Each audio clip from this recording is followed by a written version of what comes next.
오늘은 어디로 갑니까? 자, 오늘은 품목 얘기를 한번 해보려고 그래요. 품목. 패션 아이템들. 그래서 원래 스니커즈 했던 것처럼. 그렇죠. 그래서 생각한 게 우리 마리 앙뚜아네트가 그 프랑스 혁명의 와중에 달아나게 되잖아요. 탈출을 하죠. 그때 입었던 옷. 브룬스윅이라고 하는 여자들의 여행복이고 아웃도어 룩이에요. 18세기의 몽클레어 같은 거죠. 자, 그런데 그 브룬스윅이 뭐냐? 바로 후디예요. 후드가 달려있는. 후드티? 예, 옷이거든요. 이게 후드가 달려있는 자켓이죠. 야상 잠바 같은 거라 생각하면 돼요. 판초 같은 거. 그거를 쓰고 하면은 정체가 안 들키잖아요. 후드를 깊게 쓰면. 유럽의 동화 같은 데 보면은. 그렇죠. 빨간 머리. 그렇죠. 그 후디에 대한 한번 얘기를 한번 해보자. 후드티의 기원. 그렇죠. 근데 우리는 후디라고 부르질 않아요, 자꾸. 우리는 후드티지. 후드티 그러거든요. 근데 이게 사실은 틀려요. 후드는 머리에 쓰는 머리 쓰개를 뜻하는 말이기 때문에 특히 그 우리 마리 앙뚜아네트의 후드는 재밌어요. 얼마나 컸냐면 18세기의 여성들은 머리 장식을 굉장히 과하게 크게 만들었습니다. 전분 풀을 막 먹여가지고 머리칼 자체를 하나의 작품처럼 만들었어요. 함선 모양으로 만들고 막 이랬어요. 그러다 보니까 그런 큰 머리를 덮어야 하다 보니까 후드 자체가 커요. 굉장히 큰 후드를 따로 이렇게 달고 다녔습니다. 거의 사카시구나, 사카. 예, 그걸 이제 프랑스에서는 깔로슈라고 하는데 이게 재밌는 게 유모차 같은 거 보시면 후드라고 그러죠. 그 차양 막을. 그렇죠. 그냥 막 젖히는 게 아니라 툭툭툭툭 이게 각도를 조정할 수 있잖아요. 그렇죠. 마리 앙뚜아네트의 후드가 또 그런 후드였어요. 깔로슈라고 하는. 요거 어디 우리나라 복식서 책이 없어요. 그러니까 이게 상식으로 착착착착 접히는. 그런 후드였단 말이에요. 그러니까 후드란 거는 어원적으로 그냥 보면 중세 독일어로 치면 모자예요. 서로 헷갈립니다. 그래서 후드는 말하자면 모자로 분류되야 되는 거죠. 모든 세상의 모든 모자. 옷에 일체화된 것은 후디라고 불러야 되는. 후디. 그렇죠. 근데 그 후디가 사실은 옥스퍼드 영어사전에 등재된 게 2005년인가 밖에 안 돼요. 처음에는 세상의 모든 후디는 그냥 스웨트셔츠, 땀복이었어요, 그냥. 달려있다는 걸 의식하지 않고. 네, 막 그렇게까지 이게. 서양 복식사에서는 우리가 지금 후드티라고 부르는 요 모자를 달려있다는 걸 특별히 분류하지 않았네요, 그냥. 그렇죠. 사실은 근데 놀랍게 고대 로마부터 후디는 다 있었어요. 붙여서 나온 것도 있고, 떼었다, 붙였다 할 수 있는 형태로도 나오고, 판초 형태로 되게 많이 입었었습니다. 고대 로마 애들, 이탈리아 넘어서 북부로 계속 진격해 나가면서 로마 제국을 넓히지 않습니까? 켈트족 있는 영국까지. 그거 어떻게 할 거예요? 그 추운 기후에서 나무들 막 빡빡한 그 숲에 막 겨울에 비 오고 막 이런 거 막아줘야 되잖아요.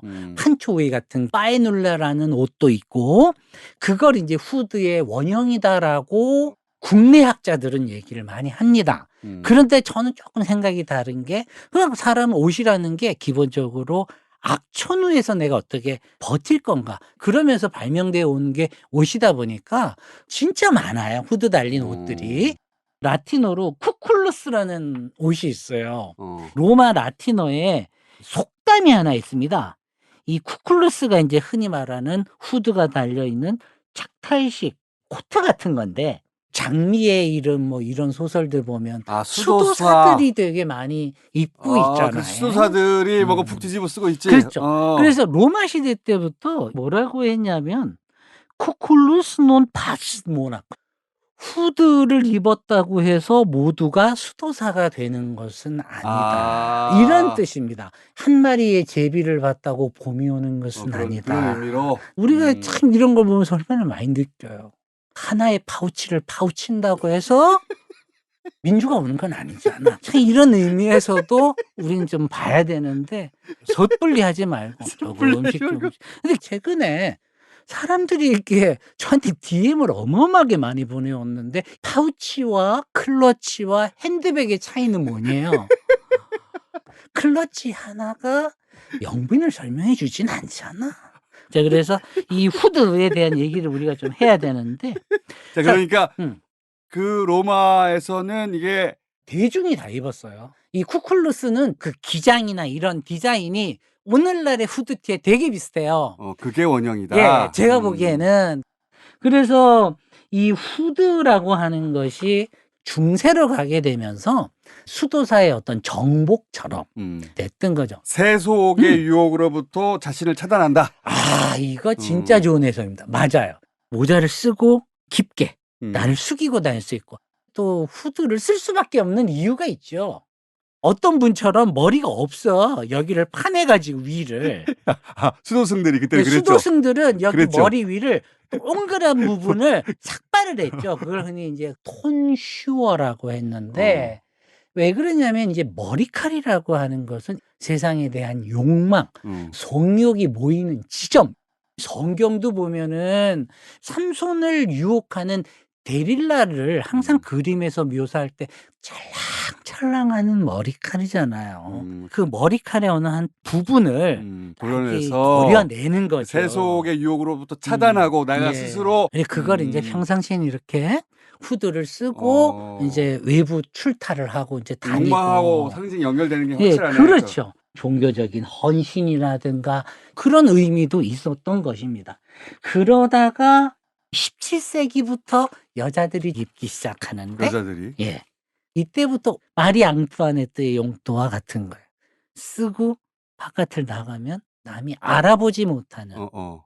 왜 알아봐 주기를 원하지 않을까요? 몰래? 몰래? 껄쩍지근한 어떤 일을 하러 가니까 그런 거잖아요. 몰래? 주로 그래서 여자들이 자기의 정체를 왜 감추려고 했느냐? 남편 외에 자신의 연인들을 만나러 갈 때 이 후드들을 자주 입었다고 합니다. 아, 이거 재밌다. 세속의 유혹으로부터 자신을 차단한다는 의미였는데 17세기부터는 세속의 유혹으로부터 자신을 차단하는 게 아니라 세속의 유혹에 빠졌다는 사실이 들키는 걸 차단하는 용도였어. 그렇죠. 재밌다, 근데 이거. 사실은 오늘날 우리가 후드를 입는 의미랑 연결돼 있죠. 후드를 썼다는 이유로 범죄자로 오인이 되고 총을 맞기도 하고 미국에서 전혀 어원적으로 연결이 되지 않음에도 후드를 쓴 사람은 깽단이나 깡패란 뜻의 후드럼이라고. 이것의 시작은 결국 그 17세기가 아니겠는가. 얼굴의 상당 부분을 가려주니까 그렇죠. 은폐하고 은밀하고 그렇다는 것은 정당하지 않은 일을 하려고 하는 것이다. 맞아요. 이렇게 연결됐다. 그래서 저는 이 후드하고 가방? 요거가 연결이 되면 참 완벽한 어떤 은폐의 의미가 만들어지는 것은 아니겠는가. 그래서 요번에 원래 후드를 할까 클러치의 역사를 할까 진짜 고민 많이 했어요. 왜냐하면 워낙 DM으로 선생님 파우치랑 클러치랑 의미를 알려달라. 최근에 나오는 어떤 논란에서 파우치는 핸드백이 아니다. 혹은 파우치는 그냥 소형의 작은 지갑 같은 것이지 별것 아닌 건데 왜 유난을 떠냐라고. 그렇게 써먹었죠, 그 단어를. 근데 이 말이 안 되거든요. 파우치라는 것 자체가 우리로 치면 짐 보따리예요.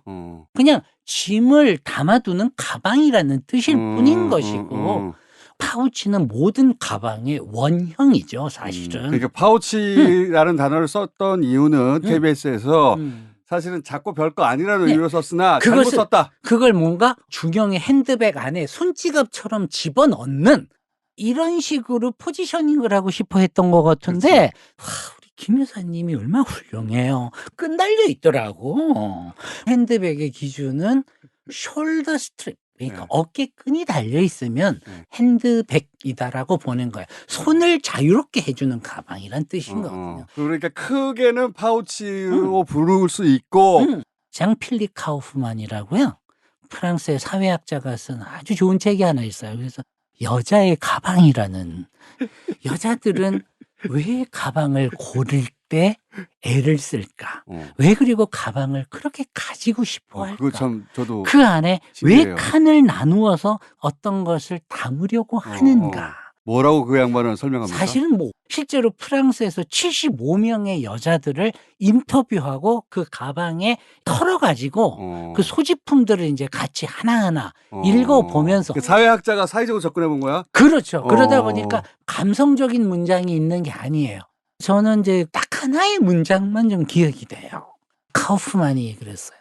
여자는 남편을 고르는 마음으로 가방을 고른다. 여자의 가방은 그냥 드는 가방이 아니다. 뭐 정체성이고 뭐 이런 빤한 얘기들이 막 나와요. 그러다가 빤한 얘기인데 예, 그 중에서 저는 딱 꽂히는 게 여자는 가방을 통해 잃어버린 남편을 찾는 것이고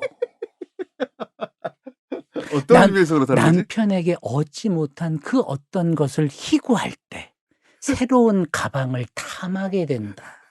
그러면서 가방을 선택하는 과거의 기준과 결별하고 색을 맞춰보고 결을 맞춰보고 새로운 삶을 꿈꾸며 내 가방 안에 호주머니가 몇 개가 있어야 할지를 고민하는 것은 아닐까. 그러면서 불쌍한 우리 김 여사를 또 생각을 하면서 이분이 그랬잖아요. 인터뷰에서.